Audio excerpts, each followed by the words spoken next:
Well,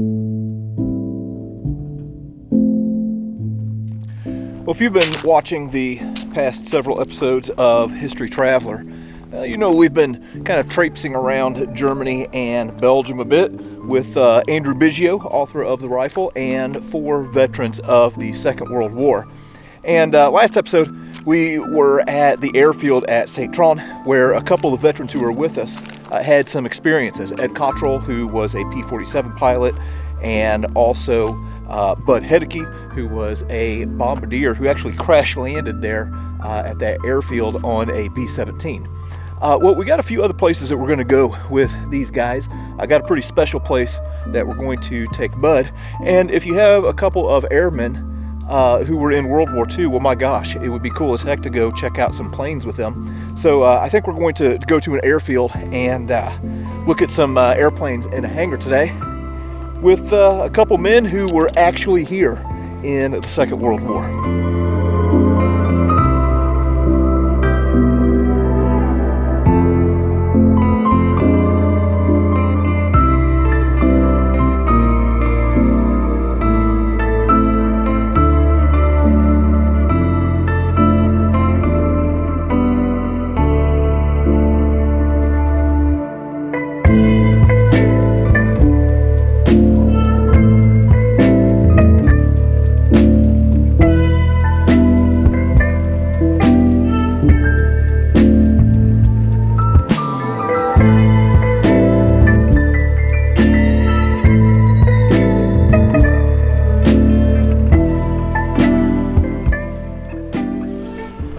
Good morning, my name is Joël Lamberti. I'm a local battlefield guide, and I'm very happy to visit the monument today with a former B-17 aircrew. And so that monument is dedicated to the B-17 nicknamed the Joker, who crash landed in the fields just behind us in 1944. The story is that the crew has to bail out from the plane and they parachute 20 kilometers from here, and the plane came alone with just the dead body of one of the gunners who was killed by the German flak inside the plane. So the plane crash landed and the local people came and discovered the dead body. They took the name of the killed crewman and they decide to adopt that guy like a villager. So in every Belgian village we have monument for the death people of World War II, and they wrote the name of Mr. Young, who was killed in that mission. That B-17 was back from Germany when they went to bomb Schweinfurt. It's a very well-known objective of the US Air Force during the war, because in Schweinfurt you have all the German industry for the ball bearings who are necessary for the motors. So many times they went over Schweinfurt, who was heavily defended by the German, and so that particular plane, the Joker, was shot down coming back from one of those missions. And so we designed that monument, and the propeller on the monument is a propeller from a B-17. Not from that particular who crash land here, but who was given as a gift by the Belgian army to erect the monument after the war. So right now we're outside the city of Bastogne in a local village where a B-17 unfortunately crashed. We think this is going to be a good spot for Bud to visit because he also was an 8th Air Force bombardier, had many close calls, and this could have been him. So this is Joel, one of the historians in the area. He's from Belgium. He's one of my good friends out here. It's an honor to meet you. Mine too, thank you. I will tell you the story of that site. Yeah. I flew on B-17. Yes, it's an honor to meet a B-17 pilot. Long time ago. Hello. What do you want me to do now? So this is the propeller. Oh, yeah. Where do you want You can put it right on the rocks or right in the grass. Okay.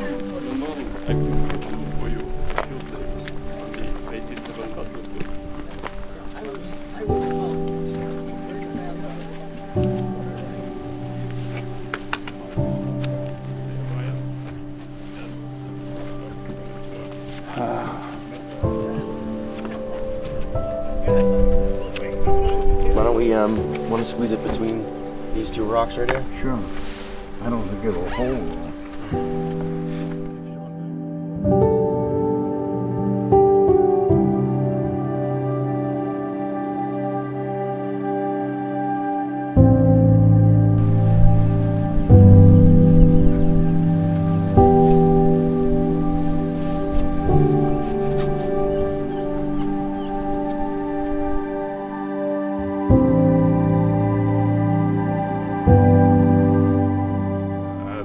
You have the full story of the crew on the monument, and many of them were helped by the local partisans. Oh my. Some of them managed to reach Switzerland, some tried to reach Spain, but Yeah. many of them were caught by the German and sent to a stalag for the rest of the war. But they all survived the war.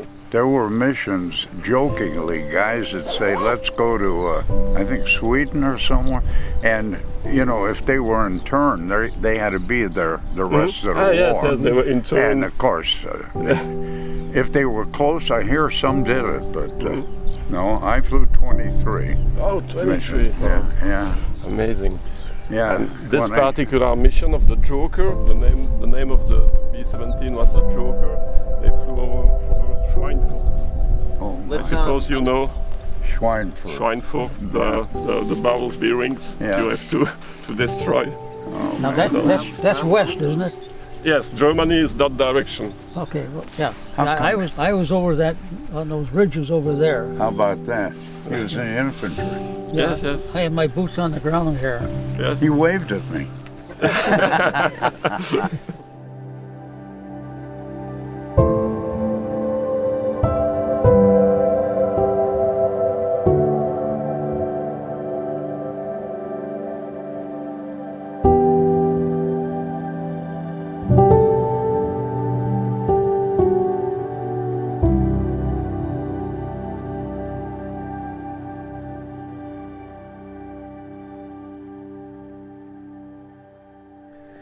All right, well, we have left the old airstrip, and we've come back to the main part of the airport. And you can't have a couple of airmen and not go look at some airplanes. So we're going to go into this hangar right here, and I have no idea what we're going to look at, but I'm sure it'll be cool. So this was at the base, and we just, you wouldn't get a picture of you being in combat. No. But how about, because I don't remember seeing that, It's in my album. and this one then too. Yeah. And this is, We hardly ever see those. that's a flak suit. Now, That's I the would flag take, suit, yes. yeah, this, you know what it is, this big metal with canvas sewed over. What I would do, we all had superstitions. I would take mine and wrap it around my feet. I always felt my feet were going to get hit. Isn't that funny? I mean, I knew I'd go home. I just knew I'd go home. But I didn't know if I'd make it in one piece. Signature on here somewhere. Probably right over by the. Like that because it's the floor slippery. Oh, there's but.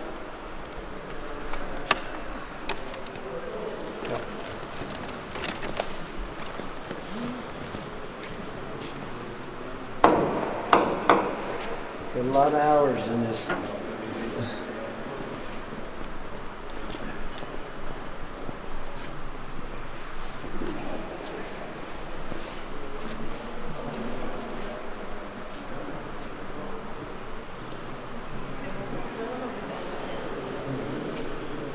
Ed, what am I looking at here? AT-6. Can you tell me a little bit about it? It's a training plane. The pilots are used in advanced training. The last plane they fly before they get their wings. And I flew this in Luke Field, Phoenix, Arizona. And it's probably one of the Navy uses it, the Air Force used it. It was a great trainer. And the instructor sits in the back, you sit in the front, and then when you solo, you sit up front. And this was the kind of plane that you trained in, huh? This is, yeah. Except it wasn't painted that color. Oh. Okay. See this, you can see this U.S. Navy. So the Navy used it for their training. Interesting. You sign it? Yeah. This is signed. This is from Major Wolf, F-35 pilot. So you can maybe you know. Where I can reach it. Yeah, yeah. You can reach it. Yeah. So then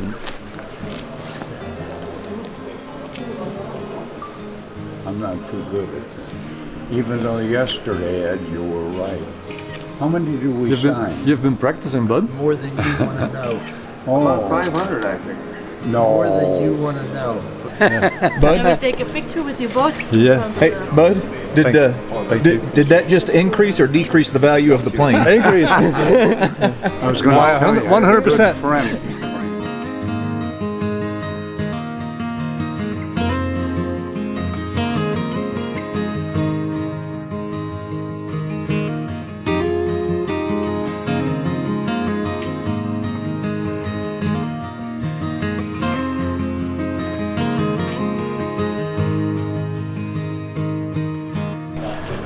So right now, as you can see back here, we have some Belgian airmen and ground crew from the Belgian Air Force who are meeting the guys. And one thing that's been really cool on this trip so far is seeing just how appreciative the people here in Belgium, Germany, and different places we've been are towards these World War II veterans. So they've been pretty much celebrities everywhere we go.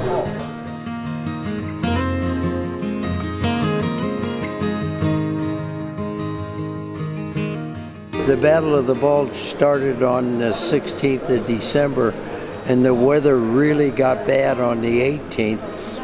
And so the 19th, 20th through Christmas Day, the weather was absolutely zilch. And on Christmas Eve, we were told that the Germans were going to break through, and we had to burn all our pictures and anything that had personal items, because the next day we might be prisoners of war.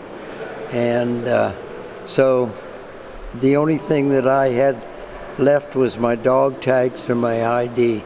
And that's it. Everything else we burned up. All my wife's letters and everything. Wow. What ended up happening? They didn't go. The patent came forth, and the weather broke, and the aircraft were able to go after the tanks, and the troops.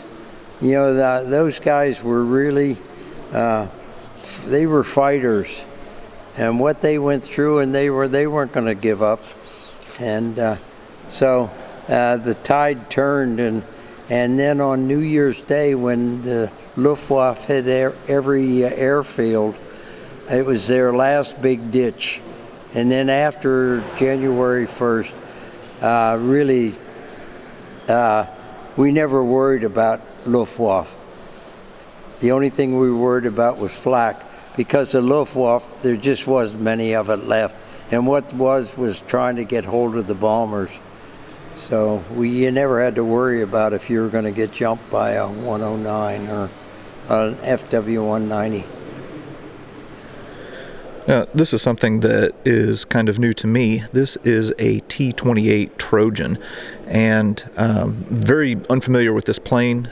What I was told, though, is that it was used as a trainer in the 1950s. But here's something that's just pretty dang interesting. The engine that they used on the Trojan is the same engine that they used for the B-17.